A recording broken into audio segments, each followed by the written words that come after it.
Hello everyone. Right away I want to thank you for coming back to my channel for another video. Today we are talking about Notes from Underground by Dostoevsky. I'll say right away that I think this video is worth your time because I love this book and I want to communicate that love with you because reading this book has enriched my life and I hope it can enrich yours too. And I'll say now that this video is a portion of a lecture that I gave for the course I'm teaching at Johns Hopkins titled Meanings to Being, Using Reading and Writing as Tools to Author the Self. Let's get into it now. Okay, so maybe you've read Notes from Underground, maybe you haven't, maybe you want to, maybe you've never even heard of the book. Regardless of where you're at, I think this is a book that is well worth your time, and I'm going to tell you why I think it can really change your life. And I think reading Notes from Underground can change your life if you're interested and approach the text correctly. It's changed my life, and that's the main reason why I teach it to my undergraduates at Johns Hopkins. So for anyone interested in reading Notes from Underground, like I've already said, I can't recommend it enough. It's short, only about 130 pages, so it doesn't take long to get through. But I do think there are a few things that you should consider before you dive in. What I'm saying now is the same thing that I told my students the week before we read the book. Just something to kind of contextualize what you read and give you maybe some advice for the journey you make into the text. So the first thing I'll say is that this is a pretty dense text, especially the first 40 pages or so, which is to say that the development of the story will require your attention. That's kind of what I mean when I say that it's dense, but I don't think that should deter you. Like I've said in other videos, reading is the cognitive equivalent of long distance running. If we think about our ability to focus as being metaphorically similar to a muscle, reading is the cognitive equivalent of working out. It's weight training, it's long distance running, however you want to understand your pursuit of a single train of thought. I think that there's a useful metaphor to be made that compares reading and the act of, again, following that idea train with some sort of physical labor, whether it's running long distance or weight training. When we read, what we're doing most fundamentally is we're following the development of a single idea for as long as we can manage, even if only for 15 or 20 minutes. And by doing this consistently, our ability to read for extended periods of time is developed and we become better readers. Establishing a reading habit affects us the same way that repeatedly practicing a single exercise or series of exercises gets us in incrementally better shape. So why am I saying this? I'm saying this because I want to contextualize the difficulty of the novel by giving you some idea of how contending with the parts of it that make it difficult can reward you for your time spent. And I think that's a really, really important thing to remember. Anytime you pick up a book that could be considered even, remotely difficult to get through, if the difficult book is worth its salt, it will repay you for penetrating and decoding the language. It will reward you with a meaningful interpretation, and it will function as the literary equivalent of a mirror that is personalized for you. That's kind of what great art is. And I think that's, as I've said before in other videos, I think that's kind of the strength of great literature. It allows us to get closer to the human subject. And in that way, I think it kind of reflects pieces of ourselves back at us. We find ourselves in the text. And so, that's one of the ways that I think, just being willing to spend time with something difficult can repay us. We vividly hallucinate a series of images when we read, and in that way, it's almost like the events of the book actually happen to us. That's an idea that Ernest Hemingway had.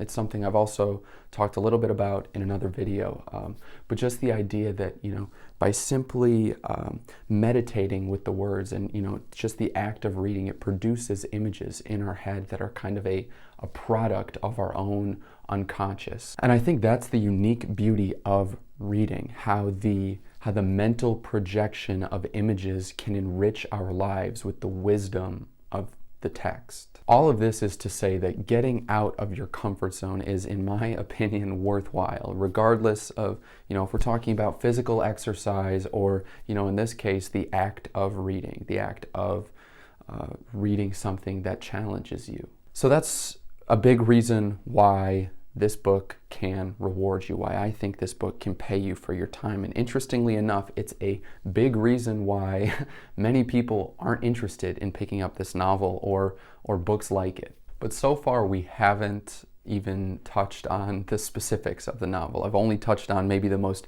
general observation about it that anyone could make. So let's talk specifics. Why specifically do I think this novel is worth your time? Why do I think it has the power to teach you something and to seriously enrich your life and to help you actualize your full potential and achieve your goals? That's like a lot, but I'll tell you why. Here's why. The book is called Notes from Underground. The narrator is unnamed throughout the book. He's only known as the Underground Man. And the reason he's known as the Underground Man is because he's essentially isolated himself from the rest of the world. So, let's think for a second about what the word underground in this context means. For me, I think that it suggests a kind of dissension, underground, dissension, like some sort of movement beneath the surface. And when we apply it to somebody else, to a person, it's suggestive of a kind of, I think, spiritual dissension. And I'll talk about this in greater detail in a future video when we actually kind of get into the meat of the text. But I think understanding the underground man as, a human who has descended below some kind of surface, which is like a very obvious or literal reading of the title. I think it can be especially, I think it can be useful for everybody, but I think it can be especially useful for young men to explore the psychology of the underground man. And there are a number of reasons why I say that. For starters, gaining an understanding of the psychology of the underground man is something to rely on should you, ever meet someone like him. And I think that that's kind of an obvious thing to say, a surface level thing to say. If you ever come across somebody who's like the underground man, you have some idea of, let's say his psychological motivations. But I think really that is a small point to make, although it is a point nevertheless. I think it's a small point because the amount of people like the underground man are few and far between. It's useful because the underground man, at least some part of him, in my opinion, is alive in virtually each and every one of us. The underground man is wicked. He's self-destructive. He resents being itself. He's self-sabotaging. And the novel goes to great lengths to get the psychology of the underground man on the page. As the reader, we essentially spend 130 pages analyzing the psychology of a human being that we do not, under any circumstances, at least in theory, want to be like. And I think that's useful, especially when we consider that reading, again, to talk about something I mentioned before, is a meditative exercise. And when we spend time with an idea, which in this case is the psychology and the humanity of a wicked and twisted person, we can learn a thing or two. And that's why I think reading, generally speaking, can be such a valuable skill to develop. And I think it's an especially valuable skill when we consider the potential benefits of reading, not just any book, but a great book like Notes from Underground by Dostoevsky. Reading offers us a way outside of our own heads, and the specificity of the language, I think, offers us the kind of insights into another person's mind that we could never hope for with any other kind of art form. And if you spend time reading Notes from Underground, you're effectively spending time with someone whose life is so terrible that you can learn from him, which is, I think it's kind of a funny way of looking at it, but I do think there's some truth to it. It's an act of analysis. And when we analyze a picture of another person that we don't exactly like, I think that, You know, again, when we think about finding ourselves in the text, about literature as a kind of mirror, I think what we do is we measure ourselves against this person, and I think in that way we learn something more about ourselves. So I think you should approach the text with the idea in mind that the person you're learning from, the person whose life is spelled across the pages before you, is living a life that opposes what you likely want for yourself in virtually every conceivable way. And I don't think you should underestimate how valuable an experience that can be if you approach it properly. This book is almost 160 years old, Notes from Underground.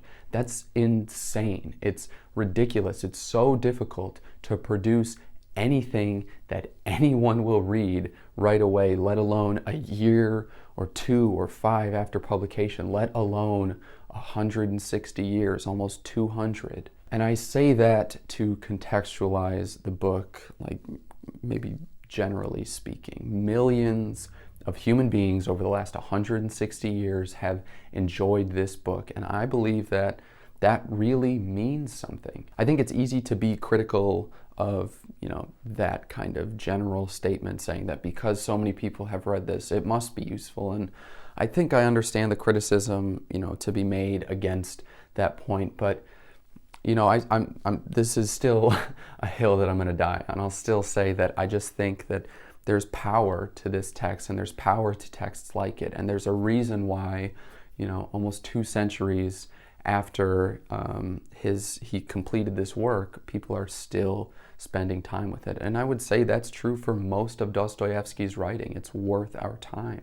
It's the reason why people are still interested in him after all this time. Okay, so in closing, why should you read Notes from Underground? The text, like I've said before, is a mirror. It's a mirror that shows you some of the worst parts of yourself in the underground man. And that's useful because it means you're less likely to make the same mistakes the underground man did, at least in theory, simply because you kind of are able to analyze his behavior and contextualize it. We don't have to live his life to access his experiences. That's the power of reading fiction, access to vividly hallucinated life experiences that don't require you to, experience the suffering necessary to get to such a place. We have the benefit of the specificity of the text to kind of contextualize the specific life circumstances that would otherwise, if we think about it in the context of the real world, if we were to really experience the underground man's life, there would be what is it? I think it's 40 years of suffering we would have to endure, which is crazy. But okay, that is everything I've got for this video. Hopefully this helped to contextualize the novel. Maybe it got you a little bit more excited to read it. Before I go, I want to thank you, my wonderful viewer, for sticking with me to the end. If you found this video interesting or useful or helpful, I ask that you please hit that like button, hit that subscribe button, and let me know what you think in the comment section down below. Thanks again, everyone. I hope you have a great rest of your day, and I will see you next time.